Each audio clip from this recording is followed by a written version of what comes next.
Si te parece, ahora entonces comenzaría dando las pautas de esta reunión eh, para empezar a avanzar. A los que se unen a lo mejor por primera vez, les cuento que estas charlas se hacen con la siguiente metodología. Primero son unos 60 minutos, 58, 59, que es el máximo que podemos utilizar de Instagram, en el cual hacemos la presentación y después escuchamos a Carolina. Eh, Obviamente que invitamos a todos los que están escuchando y se van incorporando a que formulen preguntas por el chat, preguntas que serán atendidas en la segunda parte de este conversatorio. O sea, que cortaremos a los 58 minutos aproximadamente, a las 5:57, 58, y hacemos el grabado y luego reiniciamos, y en ese segundo tramo, si terminamos, porque también me va a interesar a mí, como lo conversamos contigo, hacer unas reflexiones finales, eh, pasamos a las preguntas que ya son ordenadas por todo el equipo que está detrás de cámara, como dicen los artistas cuando están en un programa. Eh, ¿Qué debo decir primero de todo? Que hoy tengo el honor de representar a la Asociación Argentina de Derecho Procesal, y en nombre de la asociación, que reúne a una importante cantidad de procesalistas argentinos, te damos el agradecimiento por tu tiempo, que sabemos que no es mucho, así que evidentemente lo tomamos como una importante generosidad de tu parte. En nombre personal, bueno, agradecer al cuerpo que en definitiva fue el que me permitió, me hizo este convite para presentarte en el día de hoy. Este organismo está presidido por el doctor Jorge Rojas. También en nombre personal, a la paciencia que me han tenido Romina Moreno y Elenita Godoy, que es amiga tuya, creo que es la que te ha conectado. También en el primer día, Elenita, y esto, y el currículum, y lo otro, bueno, pero acá está mi agradecimiento personal. De paso, voy a pasar por indicación de la trascámara la próxima charla, que va a ser el miércoles 21 de octubre a las 17 horas, en que, moderada por la profesora de Córdoba, Claudia Salazar, hablará el profesor invitado de Chile, Claudio Fuentes Maureira. Seguidamente voy a leer el currículum de Carolina para que la conozcamos. Carolina Villadiego Burbano es de Colombia, abogada egresada de la Universidad de los Andes. Tiene una maestría en Derecho de la Universidad George Washington de Estados Unidos y una maestría en Ciencias Políticas y Sociología de la Facultad Latinoamericana de Ciencias Sociales, Flaxo. Su experiencia profesional se ha centrado en la investigación y el funcionamiento de los sistemas de justicia y su conexión con los derechos humanos en América Latina, y en desarrollar justamente estrategias de incidencia en esos campos. Trabajó en varias instituciones, entre ellas la Defensoría del Pueblo de Colombia, el Centro de Estudios de Justicia de las Américas, CEJA, el Centro de Estudios de Derecho, Justicia y Sociedad de Colombia, siendo integrante de su consejo directivo. Actualmente es asesora legal para América Latina de la Comisión Internacional de Juristas. El tema que va a abordar hoy Carolina es el funcionamiento del sistema de justicia durante la pandemia. Evidentemente, un tema de absoluta vigencia en la actualidad. Y cuando conversamos con ella acerca de la posibilidad de una breve introducción de parte mía, caminando por la hermosa costanera de de mi Corrientes, a orillas del Paraná, me puse a pensar en este tema, en esta temática. Y obviamente esto me llevó a pensar en lo que son las crisis de los pueblos. Y el llevar a pensar en las crisis me hizo pensar en Einstein, que tiene varias cosas escritas al respecto.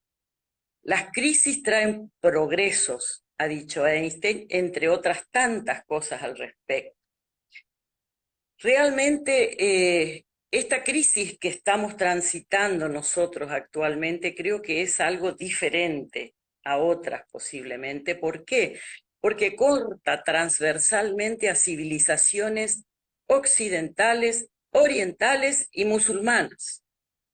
Y entonces cada una en mayor o menor medida se ve afectada de una u otra forma en distintos tiempos, con mayor o menor intensidad, y tiene en consecuencia diversas reacciones. Obviamente que ante una situación semejante lo que tenemos que hacer es encontrar la posibilidad de cambios positivos, la superación de nosotros mismos. La historia de la humanidad nos ha dado muestras acabadas de que el mundo sigue andando, que las cosas ocurren y el universo no se detiene. Y hice brevemente, vuelvo a decirte, en esa caminata que suele ser para mí, para pensar justamente, porque voy sin celular, sin nada, hice una reflexión de lo que ha sido la secuencia histórica de las grandes crisis universales. Y bueno, y arranqué allá por el 476 con la caída del Imperio Romano de Occidente. Parecía ser que eso iba a significar para los pueblos un sistema jurídico mejor, un sistema de gobierno diferente, y así fue el primer tiempo, en la Alta Edad Media. Pero poco transcurrió y ya en los siglos subsiguientes caímos en el oscurantismo y en la crueldad de la Baja Edad Media. Y otra vez la crisis.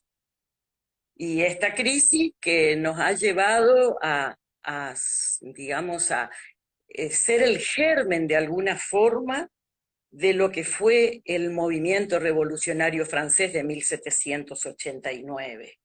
Y vemos a la Marianne con su gorro frigio y a veces la ponen arriba de un caballo con los gritos de libertad, igualdad y fraternidad, cuyos ecos han llegado hasta nuestros lares. Y esto es así y seguimos avanzando. Después, más adelante, vienen las revoluciones industriales, la primera revolución industrial, 1820, la segunda revolución industrial, 1870. Y ahí, claro, ¿qué se pensó? Que se venía la debacle económica final. La máquina iba a reemplazar al trabajo del hombre. La desocupación masiva traería las grandes crisis económicas y la miseria. Y sin embargo, seguimos. Todo se reacomodó o se reconvirtió, pero la situación siguió. Más adelante, Segunda Guerra Mundial. La Segunda Guerra Mundial, que al concluir en 1945 dejó detrás de sí un desastre en el continente europeo, en el viejo continente, incluyendo la parte insular, pero también extendió sus garras hasta las Américas, que desde Estados Unidos hacia abajo, todos, de alguna forma, todos los países han padecido en vidas, en número de vidas, en problemas económicos, y porque vimos que se incorporaron Panamá primero, Brasil, México. Brasil perdió más de 30.000 hombres, México, Colombia, Venezuela, Cuba, Argentina, Chile, Uruguay. Y las secuelas se hicieron sentir. Y bueno, ¿qué pasó? Otra vez a resurgir. Y ahí aparecieron nuestros pares, los juristas pares en el sentido de ser juristas, no de la eminencia, ¿verdad?, que tenían en esos tiempos, quienes pergeñaron a poco andar lo que hoy conocemos como el sistema interamericano o el sistema, perdón, de derechos humanos de primera generación. Después aparecerán los de segunda, los de tercera, hoy los de cuarta con la informática y demás. E inmediatamente, claro, el resurgir de organismos europeos y americanos que tenían que implementar este corpus iuris que acababa de nacer en defensa de los hombres, de los derechos fundamentales, de la dignidad, de la libertad del hombre. Y seguimos andando. O sea, el mundo no se detiene, no se acaba. Y vienen la tercera y la cuarta revoluciones industriales. Estamos hablando de la segunda mitad del siglo XX, cuando la tecnología de la información, las comunicaciones electrónicas nos conducen hasta la inteligencia artificial. Inteligencia artificial que hoy sabemos, y ustedes los jóvenes más que yo, que nos ponen frente a jueces robot en Estados Unidos, en Japón, que yo no lo veo mal para ciertos casos que son cliché, en el derecho civil, en el derecho comercial, en las cuestiones de consumidores, etcétera, etcétera. La última revolución industrial, la cuarta también llamada 4.0, se supone que tenía una proyección de llegada hasta la última parte de esta tercera década del siglo XX. Pero hoy advertimos que ya está fuertemente pisando fuerte entre nosotros. Y ahora digo, ¿qué fecha? Justo coincide con mi cumpleaños, 3/3 del 20. ¿Qué fecha para el recuerdo? Caso cero de COVID-19 en la Argentina. 23 del 20 se declara la pandemia en nuestro país. Pandemia o no sé, la cuarentena, perdón, no sé qué nombre recibirá después esa prisión preventiva domiciliaria que sufrimos y que padecemos todos en mayor o menor medida, algunos en distintos países, pero que todos nos venimos soportando, no solo los argentinos. ¿Y qué ocurrió entonces en la mayoría de los países según los conocimientos que nos han llegado? Y bueno, los poderes ejecutivos que tienen fácil forma de movilizarse muy rápido, a través de los respectivos decretos comenzaron a pilotear la situación con marchas y contramarchas, errores, rectificaciones, porque era lógico, estaba ante un enemigo cuyas fuerzas todavía no se conocen. Y en general esas actitudes de los poderes ejecutivos tuvieron buena acogida y fueron acatadas sin mayores cuestionamientos. Pero hasta acá nomás mis consideraciones respecto del accionar de un poder que no es el caso en este momento. Porque lo que nos va a hablar Carolina enseguida se refiere a las reacciones de los poderes judiciales. Y en este sentido diré que me he sorprendido en todos estos últimos meses escuchando a jueces que a su vez son profesores, tanto de España como Italia, como también de San Francisco, California, hacia abajo en las Américas, y resulta ser que eso que nosotros creíamos que fue algo así como una anestesia que dejó paralizados a nuestros poderes judiciales, el nacional y los estaduales, ocurrió en todos lados. Se ve que lo sorpresivo, lo desconocido, puso un parate necesario hasta reacomodar la situación. Pero claro, pasaron algunas semanas y se advirtió que esto no iba a cesar inmediatamente. Y entonces empezaron las reacciones, por lo menos de lo que yo conozco, de los distintos poderes judiciales, porque claro, comenzaron también los reclamos sociales urgentes que ameritaban respuestas iguales de urgentes. Y bueno, llegados a este punto de este tema justamente, es del que se va a ocupar Carolina de hablar en este momento, refiriéndose a cuáles han sido las reacciones de los poderes judiciales para tratar de responder a los reclamos de una población que tenía urgencias, pero que a veces no sabía cómo acceder a la justicia.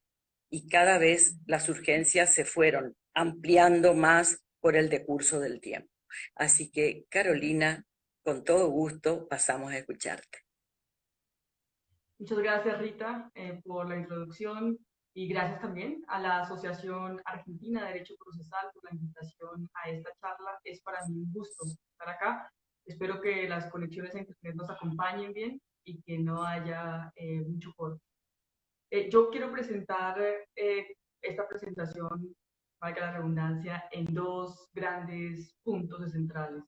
Un primer punto es que voy a mencionar un recuento general de las medidas que han adoptado los sistemas judiciales durante la pandemia en América Latina para seguir prestando el servicio de justicia, pero también para proteger el derecho a la vida y a la salud de los intervinientes en los procesos judiciales. Por un lado voy a hablar de eso y por otro lado voy a hablar de 7 desafíos y obstáculos que hemos identificado en el seguimiento que le hemos hecho al funcionamiento de los sistemas judiciales durante la pandemia.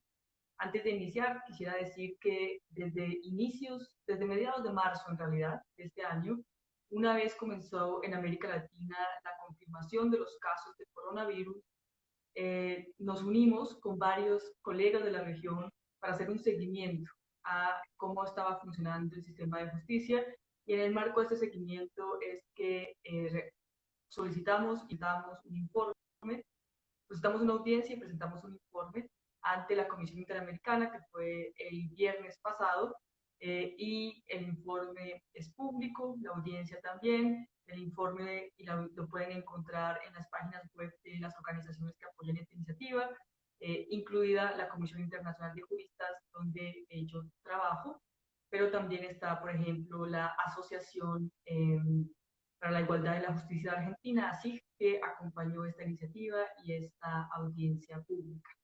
Entonces, dicho esto, quiero pasar con el primer punto que tiene que ver con básicamente cuál es el resumen general de cómo han enfrentado los sistemas judiciales, digamos, los desafíos de la pandemia.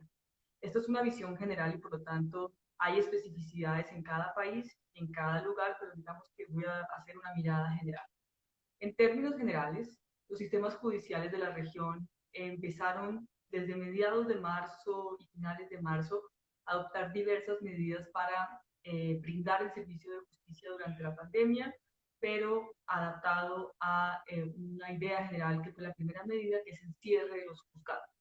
Entonces, como primera gran medida, la mayoría de sistemas judiciales adoptaron un cierre de juzgados y lo que se conoce como la suspensión de términos o de plazos judiciales, dependiendo de las normas procesales de cada país, y la suspensión de actuaciones procesales. Una segunda gran medida que adoptan los sistemas judiciales en la región tiene que ver con, digamos, adoptar excepciones a esa suspensión de términos. Y con las excepciones, básicamente lo que me refiero es a brindar servicios esenciales en materia de justicia durante la pandemia y encontrar los mecanismos para brindar esos servicios esenciales. Y aquí voy a hacer una nota al pie, si me lo permiten, que es uno de los principales debates que todavía está pendiente, es determinar cuáles son los servicios esenciales de la justicia y sobre eso creo que algo muy importante es que los abogados y abogadas de la región reflexionemos sobre esto en conjunto 7 meses después de iniciada la pandemia en América Latina. Entonces, en términos genéricos, como dije, esto varía de país en país, pero usualmente la prestación de servicios se concentró inicialmente en las acciones de amparo constitucional o de tutela, dependiendo de la denominación que se le dé en un país, y las medidas de habeas corpus, en un primer punto, como medidas estratégicas de protección de derechos fundamentales que se ven vulnerados. Una segunda excepción grande tuvo que ver con la suspensión de términos, tuvo que ver con continuar las audiencias o las actuaciones que permiten el control de las aprehensiones judiciales, las capturas o las audiencias de control de garantías, dependiendo de cómo se denomine en cada país, pero es básicamente para garantizar el derecho a la libertad de las personas y también, por supuesto, el control de la actuación policial cuando hay capturas. Esa fue una segunda gran actuación que se mantuvo. Luego veremos cómo, pero que se mantuvo. Una tercera actuación también tuvo que ver, sobre todo en algunos países, con mantener las actividades de control de constitucionalidad o control de legalidad de las actuaciones del Poder Ejecutivo que expidieron decretos, normas administrativas, entre otras, justamente en el marco de la emergencia sanitaria. Los poderes ejecutivos de la región funcionaron de manera distinta y básicamente algunos estados decretaron, digamos, un tipo de estado de excepción de acuerdo con la autorización que está en cada constitución y otros más bien no adoptaron estas medidas de estado de excepción, pero sí adoptaron medidas de emergencia sanitaria y en todo caso hay una gran proliferación de normas del Poder Ejecutivo o de los poderes ejecutivos en los estados federales para, digamos, regular un poco cómo enfrentar la pandemia en temas de salud, en temas administrativos, en temas económicos, entre otros. Y entonces los poderes judiciales, algunos de ellos mantuvieron como servicio el control de la constitucionalidad o de la legalidad o de la legalidad de estas actuaciones administrativas y eso también fue un eje en muchos países. Una cuarta, digamos, excepción a la suspensión de términos tiene que ver con, digamos, las medidas urgentes, por ejemplo, para la protección principalmente de mujeres, pero también de niños y de niñas víctimas de violencia intrafamiliar, así como las medidas que tienen que ver con garantías esenciales de derechos de infancia. Por eso en algunos países se mantuvo la actuación, por ejemplo, de las cuotas alimentarias, ¿no? De brindar cuotas alimentarias o de reclamar cuotas alimentarias para, para los niños y las niñas.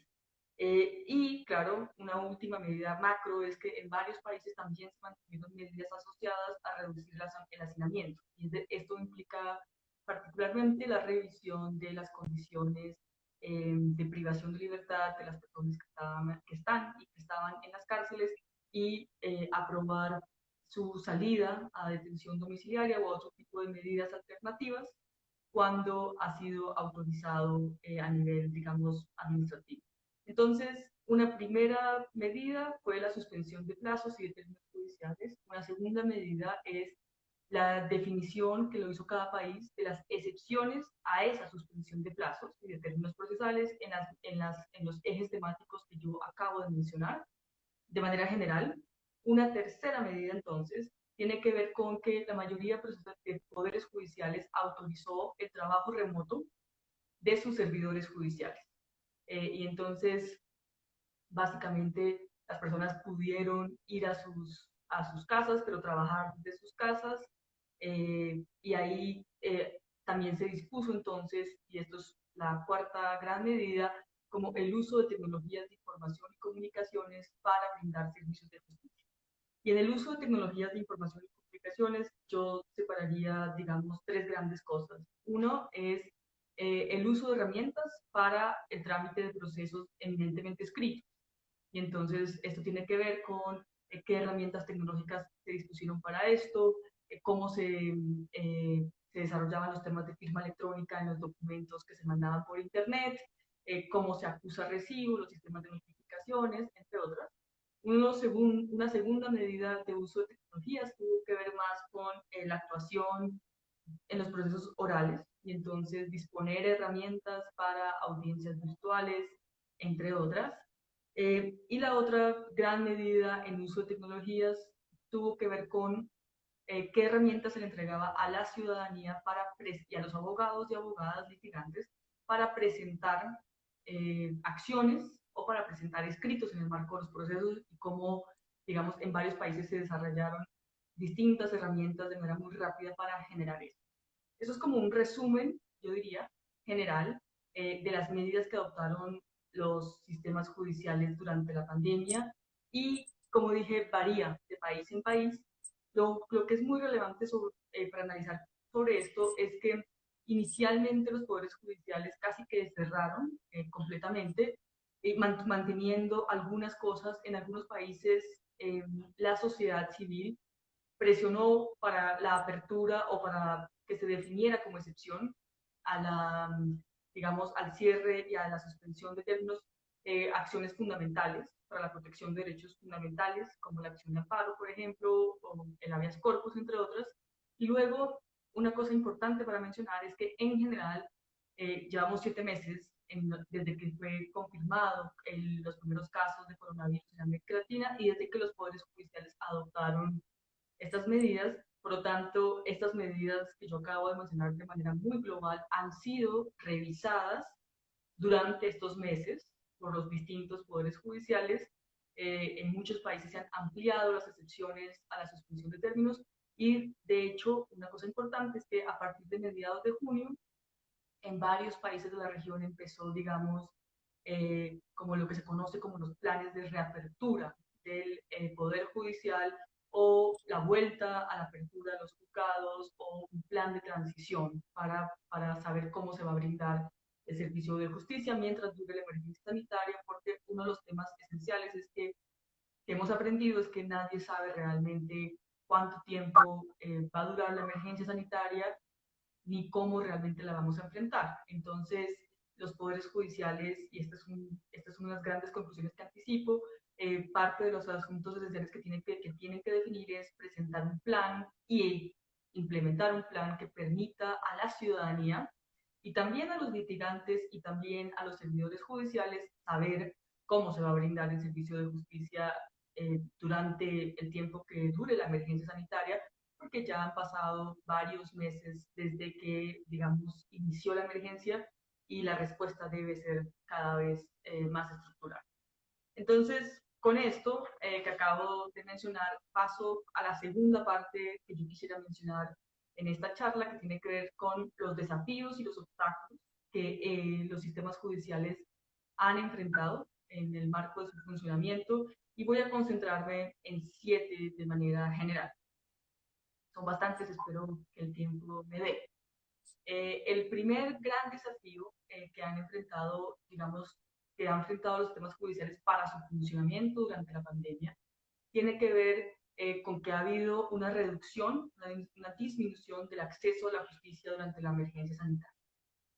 Y esa reducción y esa disminución del acceso a la justicia durante la emergencia sanitaria, digamos, se ha visto principalmente, en primer lugar, por el cierre de los juzgados, en segundo lugar, también porque aunque se han incorporado diversos mecanismos para brindar el servicio de justicia a través de medios virtuales en ciertas materias, en ciertas circunstancias, digamos que esto afecta principalmente a diferentes grupos y entonces el acceso a la justicia se ha visto disminuido principalmente para personas que tienen diferentes situaciones de vulnerabilidad, y voy a mencionar algunas y voy a dar algunos ejemplos.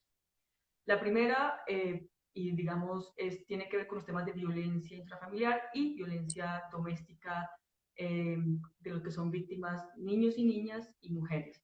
Entonces, en los casos en los que hay digamos, que los niños y las niñas están en contextos familiares violentos, donde además hay un cierre de escuelas también por las medidas que se han adoptado en el marco de la emergencia sanitaria, eh, el acceso a la justicia de niños y niñas víctimas de violencia se ha visto reducido, pero además hay un tema esencial, y es que el impacto del cierre de las escuelas también disminuye la posibilidad de, digamos, de que haya denuncias frente a los temas de violencia intrafamiliar cuando los niños y las niñas son víctimas en unos espacios donde es el espacio familiar nuclear, o el espacio donde el niño o niña se encuentre, donde se genera la mayor cantidad de violencia. Eso es una primera cosa. Una segunda cosa tiene que ver también con las mujeres que son víctimas de violencia doméstica, y aquí quiero darles un ejemplo concreto. En Colombia, por ejemplo, yo le he hecho un seguimiento a la información sobre violencia doméstica durante el periodo de cuarentena, le llamamos acá, que son las medidas de aislamiento preventivo obligatorio que ha decretado el gobierno y que levantó hace poco, pero ahora estamos en aislamiento, digamos, más inteligente. Lo que es claro es que cuando uno mira los datos que hay una disparidad entre, por un lado, las llamadas a las líneas de orientación de violencia intrafamiliar, eh, que ha dispuesto en general el gobierno desde hace mucho tiempo, los gobiernos locales también, respecto, esas llamadas han aumentado en este periodo de cuarentena comparado con el mismo periodo en el año 2019. Sin embargo, en ese mismo periodo, los registros de denuncias han disminuido cuando se compara con el mismo periodo en el año 2019. Es decir, que aunque pareciera que la información lo que muestra es que ha habido un aumento de los casos de violencia intrafamiliar de acuerdo con las llamadas a las líneas de orientación, pareciera que hay una inhibición de la denuncia. Algún informe acá lo llama un poco así, es una inhibición de los registros de denuncia, lo que significa que es posible que haya un impacto importante sobre los temas de violencia intrafamiliar. Cuando miramos esto comparado, y los invito y las invito a que revisen el informe que hemos presentado ante la Comisión, porque en el caso de Colombia se reseña esto, pero en el caso de Bolivia se reseña una situación similar. Es decir, aumentan las llamadas a las líneas de orientación y como los casos públicamente conocidos, sin embargo, pareciera que hay una inhibición de los registros de denuncias delictivos, lo que quiere decir que hay una disminución en el acceso a la justicia y que hay que preocuparse por eso.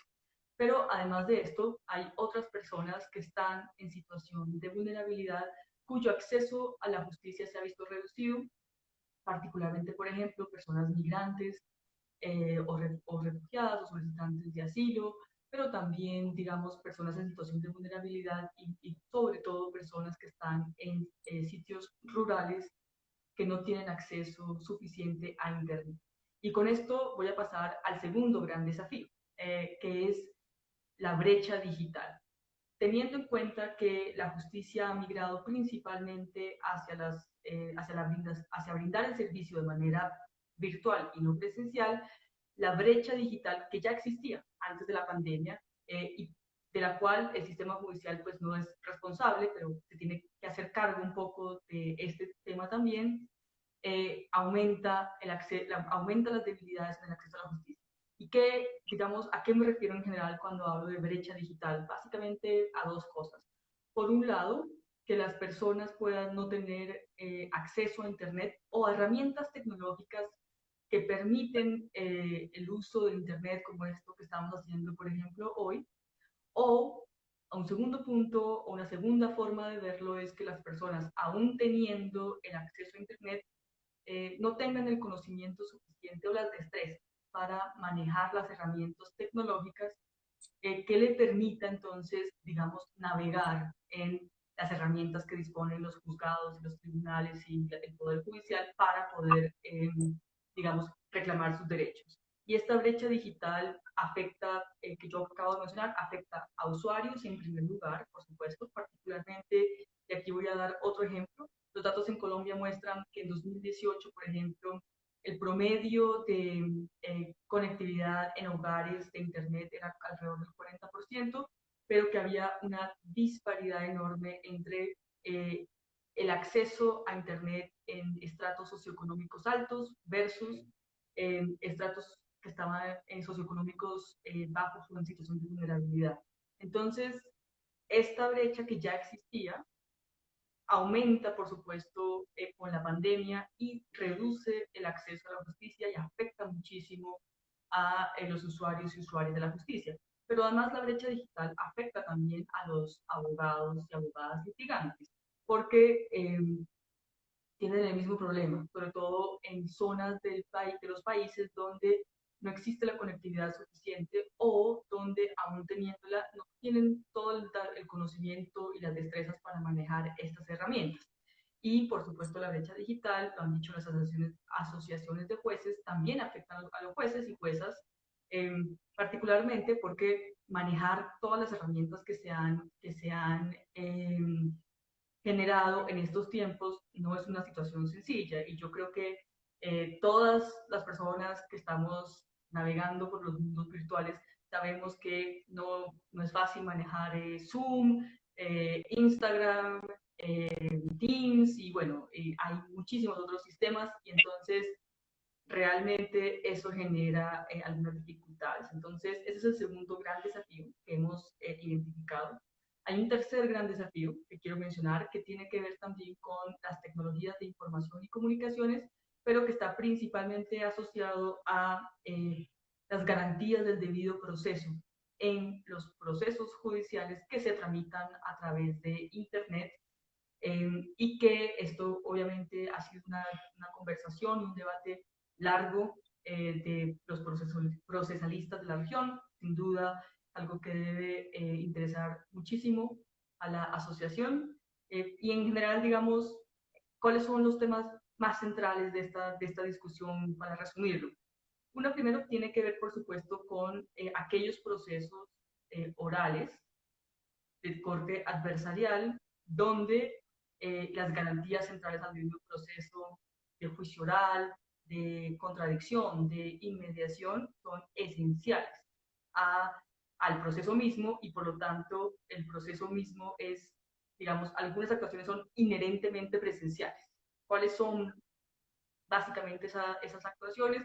Yo lo llevo a dos esenciales que son en materia penal, por un lado el juicio oral y por otro lado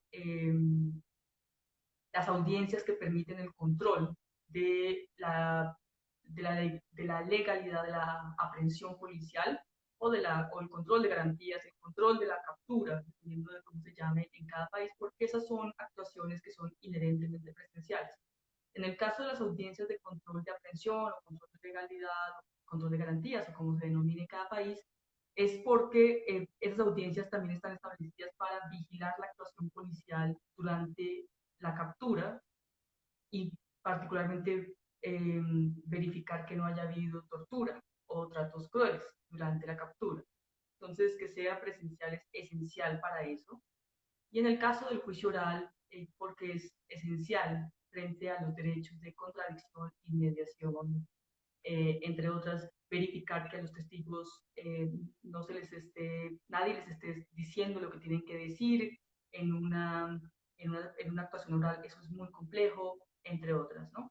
Entonces, digamos que el análisis y las reflexiones sobre las garantías del debido proceso en el uso de tecnologías, con el uso de tecnologías de información y comunicaciones, es tal vez uno de los elementos centrales y de los desafíos que está en este tema, pero también hay otros problemas que son, digamos, menos sustantivos a los derechos, pero igualmente importantes que tienen que ver con que pues las conexiones fallan, entonces muchas veces a los defensores o a los litigantes, a los fiscales, a los mismos usuarios, a los mismos jueces, se les corta la conexión y eso, y hay unos retrasos en la información, entre otras, y eso es muy difícil para poderlo entender y esto genera, digamos, un problema esencial.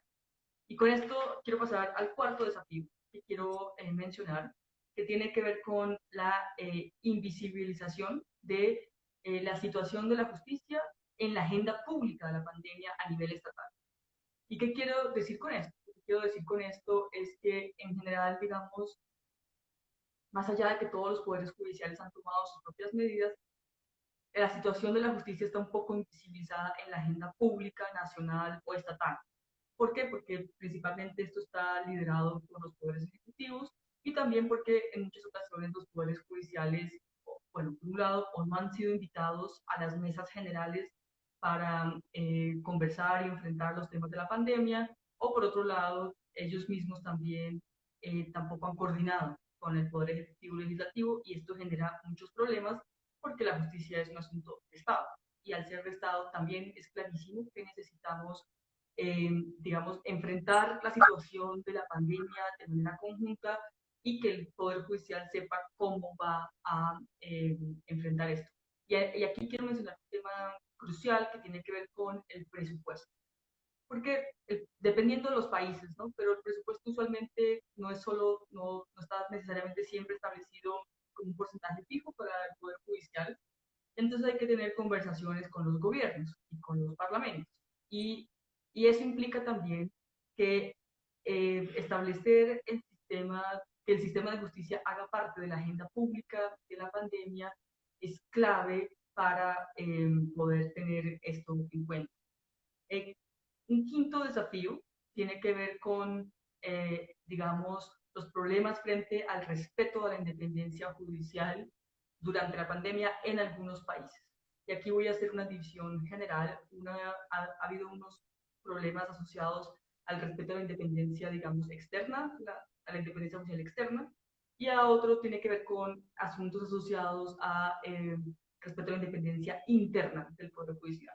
Frente a la independencia externa, básicamente los principales problemas han sido, uno, que algunos poderes ejecutivos, algunos presidentes, no han acatado o no han reconocido o no les ha gustado las decisiones judiciales emitidas durante la pandemia, y esto ha sido muy evidente cuando ha habido cuando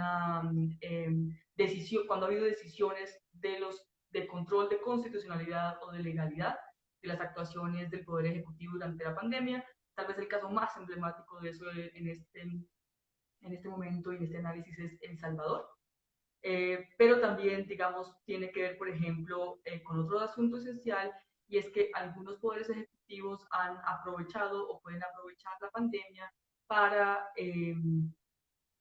interferir de manera inadecuada en los nombramientos de altas autoridades judiciales o en hacer reformas el sistema de justicia que va a terminar minando la independencia judicial, y que, teniendo en cuenta la situación en la que estamos, donde los parlamentos no necesariamente están funcionando como deberían funcionar de manera presencial completa, sino que todavía hay una semi-virtualidad, no hay un debate suficiente y ampliado. Y esto quiere decir que, digamos, es un momento también en el que algunos lugares se ha aprovechado un poco, digamos, la pandemia para interferir en el nombramiento de altas autoridades judiciales que ya venían establecidos ese nombramiento este año, o para hacer reformas a la justicia o proponer propuestas de reformas a la justicia que, lejos de garantizar la independencia, la disminuye.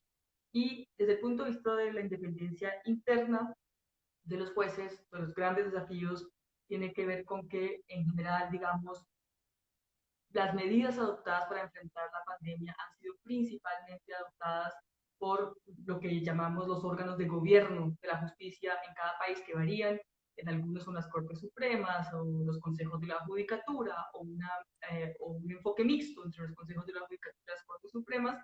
Y los jueces y juezas un poco reclaman la necesidad de mayor diálogo y concertación sobre las medidas adoptadas y sobre la forma en la que van a enfrentar la pandemia, y ahí hay un tema de conversación.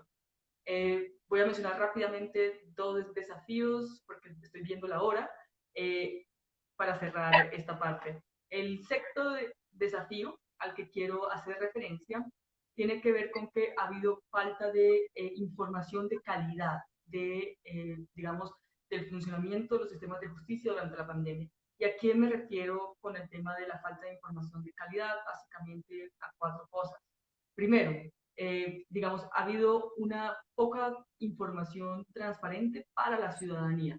Es cierto que muchos poderes judiciales han publicado en sus páginas web las medidas adoptadas y todo eso, pero está escrito para los servidores judiciales, en el lenguaje de los servidores judiciales, en unos acuerdos acordadas, dependiendo de cada nominación, muy difícil de entender para la ciudadanía, pero además con el tiempo se han expedido muchísimas normas y es muy difícil que la ciudadanía sepa realmente cuáles son las normas vigentes ahora y cómo van a funcionar. Entonces, hay una falta de información clara y precisa y accesible para la ciudadanía.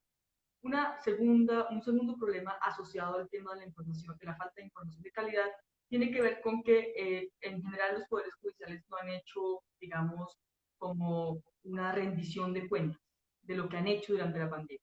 Y esta rendición de cuentas es en dos puntos centrales. Por un lado, las medidas que han adoptado, pero por otro lado, cuál es el balance de la gestión. ¿Cuántos casos recibieron? ¿Cuántos casos tramitaron? ¿En qué materias? ¿Cuál es el rezago de casos que hay cómo lo van a enfrentar, entre otras, ¿no? Un corte de cuentas que se sepa más o menos qué es lo que han hecho. Y este corte de cuentas tiene que tener el rezago acumulado, que es claramente el punto central para saber cómo se va a enfrentar la pospandemia. Y el cuarto punto tiene que ver con digamos, cuál es el plan general para brindar el servicio de justicia mientras dura la emergencia sanitaria y durante la pospandemia, y que esa información sea clara y precisa para la ciudadanía y para el público. Yo que llevo varios meses haciéndole seguimiento, principalmente a Colombia, pero no solo a Colombia, navego en un mar de información de los poderes judiciales, y la verdad que es muy difícil, incluso para las personas que tenemos cierto entrenamiento legal, entender estas medidas. Entonces creo que en realidad a los poderes judiciales les falta una información de calidad para el público en general que permita saber eso. Y con esto voy al último desafío que quisiera mencionar antes de cerrar esta presentación, que tiene que ver con, digamos, los derechos laborales de los servidores judiciales. ¿Y a qué me refiero de manera general con esto? Un punto central tiene que ver con los mecanismos de bioseguridad eh, de los, digamos, para poder brindar el servicio de manera presencial en los juzgados. Y esto tiene que ver con tener suficiente bioseguridad, pero también tiene que ver con que en muchos lugares los tribunales, los juzgados, eh, no necesariamente están en las mejores condiciones de salubridad, no siempre hay baños públicos, no siempre hay suficiente infraestructura, en algunos lugares hay muchos expedientes físicos todavía, los espacios son pequeños y cerrados, entonces no hay posibilidad de tener distanciamiento, entre otras. Y eso, digamos, afecta la prestación de servicios de manera presencial. Un segundo tema que tiene que ver con los derechos laborales de los servidores judiciales tiene que ver con, digamos, la facilitación, ¿no?, de las herramientas del trabajo para el trabajo remoto. Y particularmente, pues que en realidad muchos de ellos y de ellas han tenido que asumir el trabajo remoto con sus propios equipos, eh, con sus propias conexiones a Internet, pagando el servicio, entre otras, compartiendo los servicios de Internet y los equipos con sus hijos e hijas o las otras personas que hacen parte del núcleo familiar cuando han tenido ese núcleo familiar.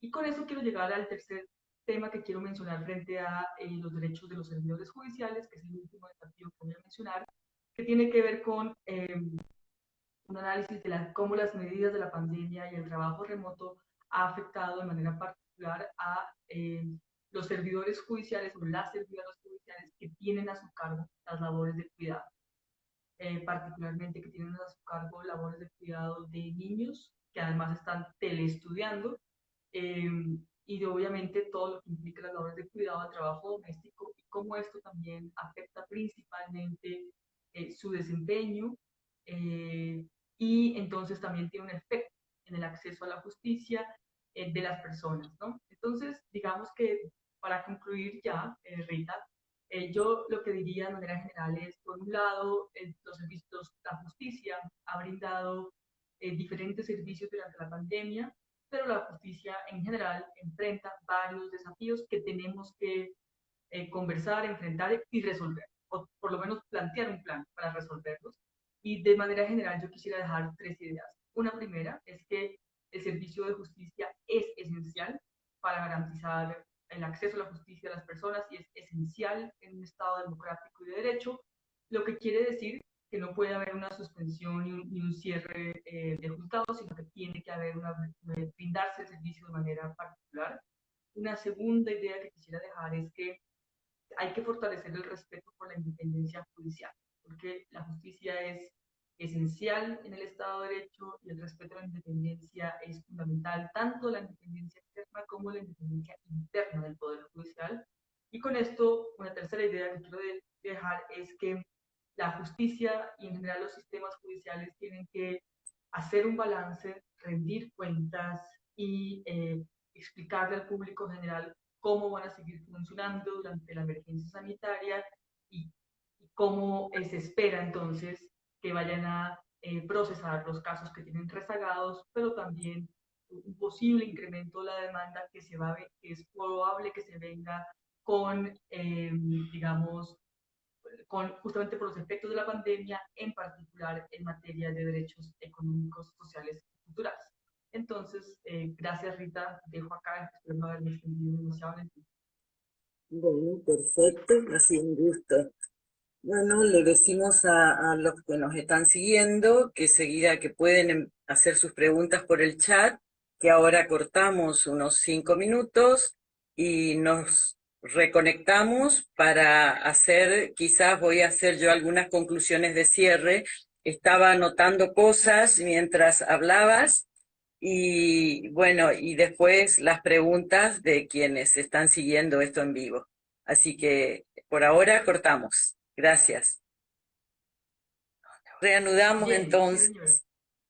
Y como te decía, voy a hacer algunas reflexiones de cierre para después dar paso a las preguntas y ahí va a ser todo tuyo. Mientras te escuchaba, obviamente que me surgían pensamientos encontrados de qué haremos cuando esto acabe. No sé si la sociedad estará frente a lo que se está dando en llamar la nueva normalidad, o si simplemente trataremos de encontrar lo más parecido a esta normalidad que nosotros veníamos teniendo. Y entonces me puse a pensar cómo vamos a construir el futuro. No, ya no tanto para mí, sino para las generaciones que están detrás. Y dije, bueno, para construir mejor el futuro, tenemos que pensar en el pasado. Y claro, ahí cuando uno decía el pasado, lo veía muy lejano. Hoy, con la aceleración exponencial de esta era digital, yo ya el pasado lejano lo veo como al pasado que yo viví.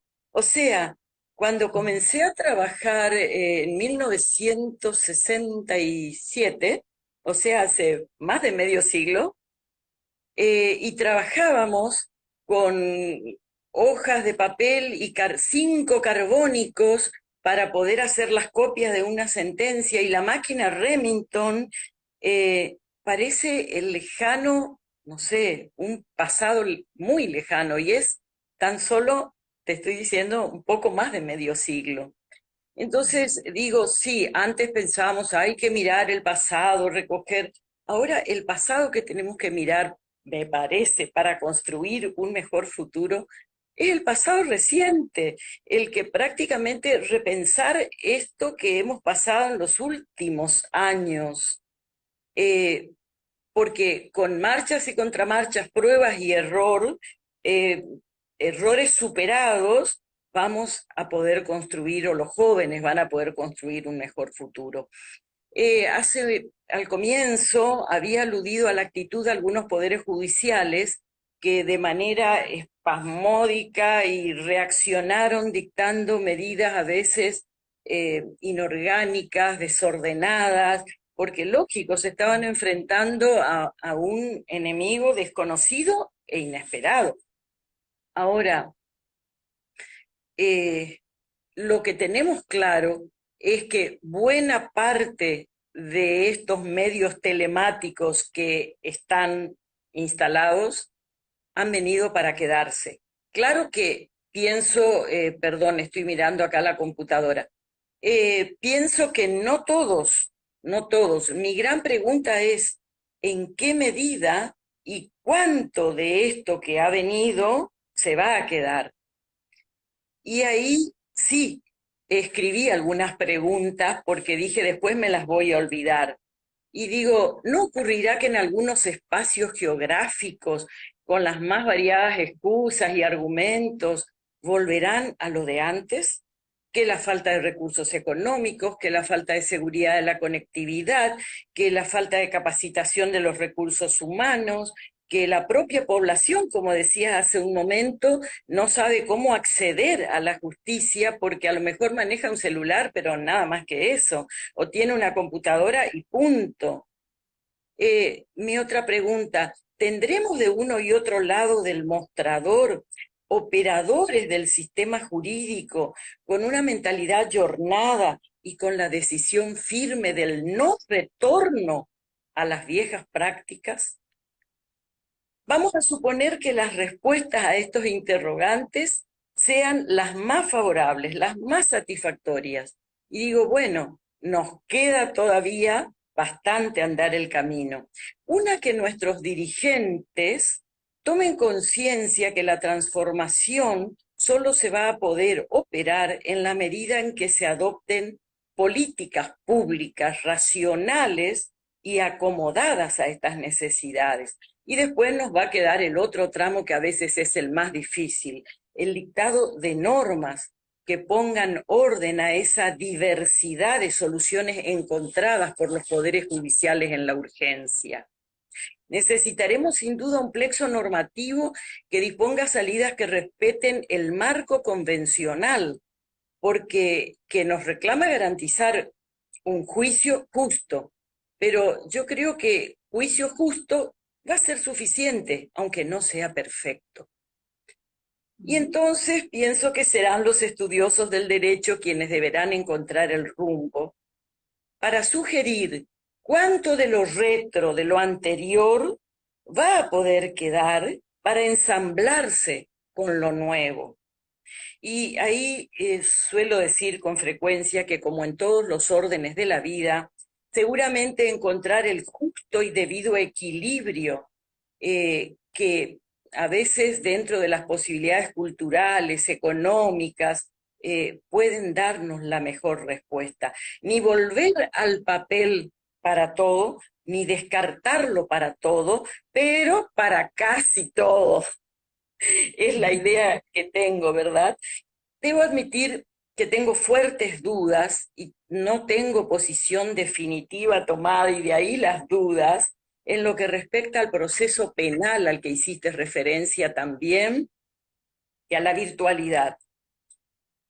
Para quienes no me conocen, la gran mayoría de los que están escuchando seguramente, les cuento que yo transité más de medio siglo en el ámbito de la justicia penal y en los diversos cargos, y en la provincial y en la federal, etcétera, etcétera, y en la cátedra de procesal penal. O sea que transité mi vida con los tres modelos de proceso: el proceso inquisitivo cuando estudié y en los primeros años que ejercí la profesión, el proceso mixto, y hace 30 años bregando por el proceso acusatorio, que felizmente está viendo vida en muchos de nuestros códigos procesales provinciales, y ya el nacional, que empezó a implementarse por zonas. A ver, esto de que la virtualidad, creo que lo leí hace poco, y si no me equivoco en la encíclica papal, pero no estoy segura, en la última que acaba de salir. La virtualidad es solo una apariencia de realidad, y me gustó. Y entonces tengo cierto temor de que nos encaminemos hacia una deshumanización del proceso penal. Los argentinos, muchos amigos que nos están escuchando o que nos escucharán después, saben de qué hablo si yo digo Boca y la Bombonera. Entonces les pregunto a quienes son futboleros o a quienes simplemente les gustan los espectáculos deportivos, ¿les parece que vivirán de la misma forma, que les generarán las mismas vibraciones, las mismas vivencias, ver un gol de Boca en la Bombonera que verlo en el televisor? Tengo para mí que la respuesta va a ser casi unánime, y como estos ejemplos podemos encontrar muchos. Y entonces otra vez surgen mis temores. Los protagonistas de un juicio penal, cualquiera sea el tipo de jurado, técnico, escabinado, popular, cuando se juzgan determinados tipos de ilícitos, ¿será que pueden percibir las cosas y sentirlas de la misma forma para hacia adentro que cuando la vemos en vivo y en directo? Puede ser, digo yo, que jueces, testigos, peritos, sí, traductores, les ocurra lo mismo. Ahora, sin embargo, cuando estamos en presencia de víctimas, de imputados que quizás están transitando la mayor tragedia de sus vidas en ese momento, puede ser que sientan lo mismo, puede ser que les llegue esa necesidad de contacto, hasta a veces de empatía con quienes están a cargo del desarrollo del juicio. Pero claro, también debo reconocer los beneficios y todo lo bueno que tiene la virtualidad en el proceso. Y también tengo presente que no todos los casos son calcados en cliché y que habrá casos y que habrá dentro de determinados casos algunas situaciones, algunas audiencias que podrán tomarse de manera virtual porque traerán beneficios para el sistema, para el justiciable, porque sabemos que demorar y demorar porque no tenemos la posibilidad de juntarnos es justicia tardía y la justicia tardía es solo historia, no es justicia. Y bueno, como podrán advertir, tengo más dudas que certezas, más interrogantes que respuestas, pero si de algo estoy segura es que de toda crisis personal, económica, sanitaria, bélica, surge la oportunidad para crecer, que es un desafío para el cambio. Dados mis años, tengo claro que esta ya no va a ser mi lucha, que deberán ser los jóvenes y los no tan jóvenes, los celosos guardianes, los férreos custodios para un no retorno al pasado, ni siquiera al más reciente. Y les dejo para pensar algo que alguna vez leí, ni siquiera sé dónde, no lo recuerdo, tampoco las palabras exactas, pero que más o menos decía así: ante las grandes adversidades de la vida, no sobrevive ni el más inteligente, ni el más fuerte, ni el más poderoso. Lo hace el que tiene capacidad de adaptación. Creo que en términos de la psicología actual es lo que podemos llamar algo así como resiliencia. Bueno, gracias por el tiempo que te robé a vos y por el que le saqué a los que seguramente estarán preguntando y mucho. Así que paso a leer, a ver, acá veo una lista de preguntas que me está mandando Ron. ¿Me escuchás bien? Así te las leo. Te leo una. Pensando que en nuestros sistemas de justicia, desde un enfoque sistémico del proceso, tenemos que pensar que los distintos insumos humanos, edilicios, tecnológicos, etcétera, tienen carencias notorias. ¿Cómo ve los próximos años en nuestros países con respecto al servicio de administración de justicia? Y fue Bueno, la eso es primera. una pregunta, sí, es una pregunta bien compleja de analizar porque creo que parte además de lo que nos ha enseñado la pandemia es que nadie puede predecir el futuro completamente. Pero yo creo que, que hay, y esto lo voy a unir con algo que mencionaste, Rita, ahora, que tanto esta nueva realidad llegó para quedarse, y cuando hablo de nueva realidad no es la pandemia, sino más bien la virtualidad y el uso de tecnología de información y comunicaciones. Yo creo que esto llegó para quedarse, el uso de tecnologías de información y comunicaciones en la justicia, y creo además que los sistemas judiciales de la región eh, en mayor o menor medida y dependiendo de cada país, tenían un rezago importante en la modernización, en la modernización de su infraestructura física, en la modernización de su infraestructura tecnológica y en la modernización de la gestión de sus procedimientos y de sus procesos. Ha habido un poco de reticencia en querer modernizarse, en tener procedimientos más gerenciales, etcétera. Y creo que esto fue como la gran oportunidad para salir un poco a ver cómo hace un uso de tecnologías de información y comunicaciones que le permita modernizarse. Entonces yo creo que por un lado los sistemas judiciales de la región van a ir hacia allá en general, Pero hay otro problema y es que el sistema judicial en un país federal o unitario, pues no es el mismo en todo el país. Y con esto me refiero a que los lugares donde están los grandes centros urbanos tienen mejor infraestructura, y donde hay menos centros urbanos y claramente las áreas rurales tienen menos infraestructura adecuada. Y esto se mantiene y yo creo que se va a mantener por un tiempo, porque los sistemas judiciales, digamos, en mi opinión, se han concentrado mucho también como por la subespecialización de las materias, por las discusiones procesales que están un poco lejos de las necesidades jurídicas de la ciudadanía y de cómo la ciudadanía percibe a la justicia y quiere que se le brinde un servicio adecuado de justicia. Entonces, yo creo que el sistema judicial sigue en esa tensión, o sea, la tensión entre zonas urbanas concentradas y zonas no tan concentradas urbanas, y todavía como un ensimismamiento, si esa palabra se me permite, sobre sí mismo, sobre los abogados y las abogadas, sobre los jueces, sobre las normas procesales, sobre eso que es muy importante, pero que todavía, digamos, no está totalmente en conexión con la ciudadanía y lo que la ciudadanía espera. Entonces yo creo que en cómo se ven los próximos años, yo creo que van las dos cosas. Va, por un lado, digamos, el uso de tecnologías de información y comunicaciones, que es muy amplio. Hay muchas cosas diversas.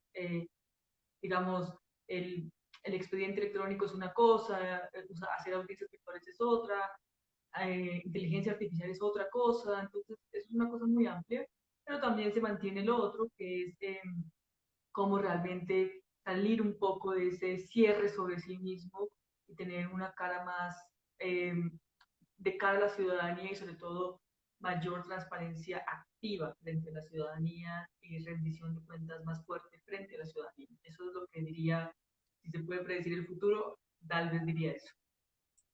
Paso a la segunda. Si la profesora piensa que el impacto de la pandemia en el proceso lleva a la necesidad de flexibilizar las formas para resguardar el acceso a la jurisdicción, o si se requieren otro tipo de políticas públicas para los poderes judiciales, dotándolos de mejores servicios. Más o menos. Que no son, sí, en mi opinión no son excluyentes. Claro. Se requieren ambas cosas. En primer lugar, para empezar, solo en el tema de cómo se puede garantizar mejor el acceso a la justicia y qué tanta virtualidad se puede usar, hay que analizar las materias, los temas y los procedimientos, solamente de manera general.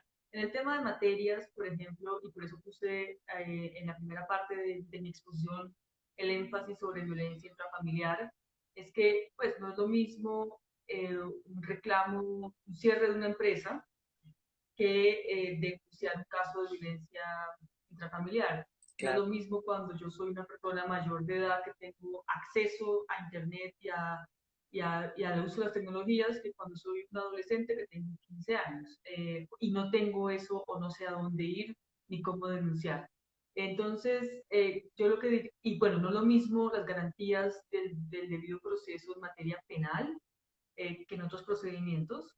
Y tampoco es lo mismo los procedimientos donde hay patrocinio legal obligatorio, aquellos donde no lo hay. Algo. Entonces, digamos, no es lo mismo aquellos procedimientos de familia donde la persona se representa a sí misma o va sin abogado, o los procedimientos de pequeñas causas donde esto también es permitido, o presentar acciones de amparo, de tutela, donde la persona va, digamos, representa personalmente, hasta representado por abogados y abogadas. Entonces, claro, lo que quiero decir con esto es que el análisis de qué tanta virtualidad, qué tanta, digamos, que tantas otras medidas también requiere un análisis temático de materias y de procedimientos y de garantías y sobre todo de digamos, las formas en las que se garantiza el debido proceso, porque tampoco es lo mismo en la garantía de un juicio oral público contradictorio en temas penales que el cobro de un pagaré. En términos de garantías procedimentales, en todo hay que garantizar el debido proceso, por supuesto, pero las garantías son distintas, ¿no? Entonces, las formas en las que se garantizan esas garantías son distintas. Eso diría. Y cierro simplemente ahorita diciendo que en todo caso, pues en general, el Poder Legislativo y el Ejecutivo también tienen que generar otras garantías en general que fomentan el acceso a la justicia, porque la solución de la brecha digital pues no es responsabilidad del Poder Judicial, en términos genéricos. El Poder Judicial sí tiene que ver, por ejemplo, cómo le entrega mejores herramientas a los servidores judiciales, cómo desarrolla herramientas de acceso a la justicia, pero la solución de cómo llega Internet a todas partes, digamos, cómo se cobra un servicio que no sea tan caro para que todo el mundo pueda acceder, eso es una política pública que en realidad debería estar en cabeza del Ejecutivo y del Legislativo. Entonces, lo que yo creo es que hay que analizar los temas y ver qué cosas le corresponden al Poder Judicial, qué cosas le corresponden a las otras ramas del Poder Público y cómo enfrentarlos en el mediano plazo. Paso a la tercera. La pregunta es de Elena y dice, en el relevamiento efectuado, o sea, se refiere al trabajo hecho por ustedes, ¿se pudieron detectar buenas prácticas en el uso de TICs que preserven y garanticen la relación defensor-cliente durante las audiencias?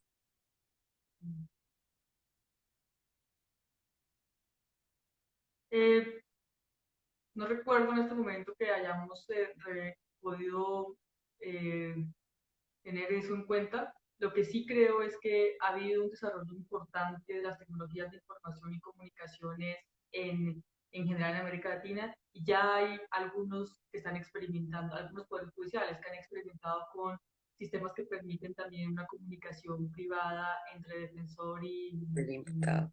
y imputado, al margen, digamos, de la audiencia que es pública y entre otras cosas, pero creo que por ahora la cosa va muy, digámoslo así, artesanal. Es decir, eh, una audiencia, dependiendo de la herramienta que tenga cada poder judicial y la conversación defensor-imputado más, digamos, por chat, o en algunas ocasiones también el defensor está con la persona, pero digamos que yo creo que para hacia allá, hacia esa pregunta que hace Elena, es donde también deberíamos apuntar de manera específica, cómo resolver eso, cómo garantizar la privacidad en las En la comunicaciones comunicación. entre el cliente y el abogado.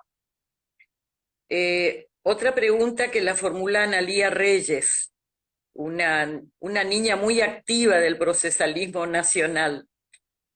¿Qué opinión tiene sobre el gobierno judicial? Es decir, ¿considera que la existencia de órganos de gobierno judicial, como por ejemplo existen en Perú, han mejorado la respuesta del Poder Judicial a la situación de la pandemia?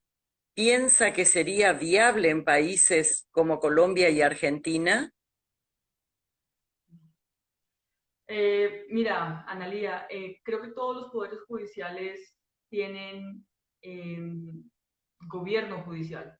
Como yo lo veo, el gobierno judicial es la forma en que un poder judicial básicamente define, por un lado, sus políticas estratégicas y por otro lado también gestiona tanto los temas disciplinarios como los temas administrativos y la operación de, digamos, los despachos judiciales en un país. Entonces, lo que hay es diferentes formas en las que este gobierno judicial se organiza. En algunos lugares ese gobierno judicial está en cabeza de, digamos, el órgano que al mismo tiempo es la máxima autoridad de la jurisdicción, Cortes Supremas, ya sea a través de sus salas plenas o de órganos, digamos, que dependen de la Corte Suprema. Y en otros países se han establecido órganos, digamos, separados de la jurisdicción o de las jurisdicciones, pero que hacen parte del Poder Judicial, básicamente como los consejos de la magistratura, los consejos de la judicatura, que lo que hacen es dictaminar un poco las políticas estratégicas, dirigir los temas disciplinarios en algunos casos, en otros no, o, digamos, gerenciar el Poder Judicial. Y Y en otros países hay, digamos, elementos aún más mixtos, es decir, tienes consejos de la judicatura, pero tienes unos órganos independientes, por ejemplo, de disciplina, o al contrario, tienes el Consejo de la Judicatura hace la disciplina, pero hay un órgano independiente o que pertenece a la estructura judicial que hace, que se encarga de temas de carrera judicial, de escuela judicial y temas de administración. Entonces, lo que hago esta reflexión es porque creo yo que no hay una sola fórmula única sobre esto y me parece a mí en los estudios que conozco que todo tiene, digamos, ventajas y desventajas. Por un lado, una de las ventajas es que el esfuerzo que ha habido para tratar de tener órganos de gobierno y de gerencia al interior de la justicia eh, es un esfuerzo muy importante porque ha fortalecido la independencia frente al Poder Ejecutivo. Hace muchos años, el Poder Ejecutivo administraba tribunales, en algunos lugares todavía lo hace en el mundo, pero entregarle esta función al Poder Judicial es también una especie de garantía de independencia. La creación de consejos de la judicatura ha sido algo importante, pero también hay, digamos, críticas y cuestionamientos particularmente sobre, por ejemplo, el fortalecimiento de la independencia interna o si la han minado, y también sobre si realmente han podido gerenciar. Entonces, lo que sí creo es que en general, digamos, muchos países durante la pandemia, los órganos de gobierno encargados han tratado de desarrollar las actuaciones que se necesitan para poder dar solución a la pandemia y ahí los resultados yo creo que son variados. No lo asociaría necesariamente a si hay un Consejo de la Judicatura o una Corte Suprema, sino más bien a qué tanto los poderes judiciales han querido asumir el reto, hacer las revisiones periódicas, rendir las cuentas, y en eso yo creo que uno puede encontrar luces y sombras en todos los países. Bueno, y ahora paso a la última pregunta que la formula un colega de Perú que te ha precedido en alguna de estas charlas. Ha sido nuestro expositor, que dice el profesor Cristian Delgado Suárez. ¿Puede considerarse al proceso electrónico como forma de acceso a la justicia, pero también una forma de restricción de acceso a la justicia? Creo que tiene un poco de vinculación con cosas que ya habías dicho, ¿no? Sí, yo creo que el acceso a la justicia se puede dar presencialmente o por medios virtuales. Lo pongo en esos términos.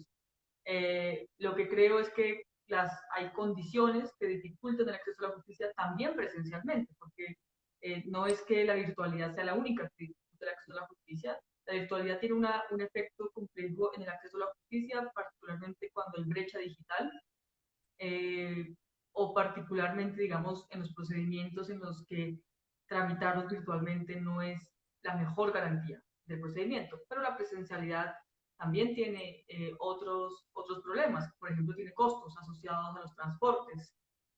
Alguien preguntaba, en algún momento alcancé a leer en el Instagram, que preguntaba sobre cuáles son algunas ventajas de la virtualidad o cuáles podrían ser.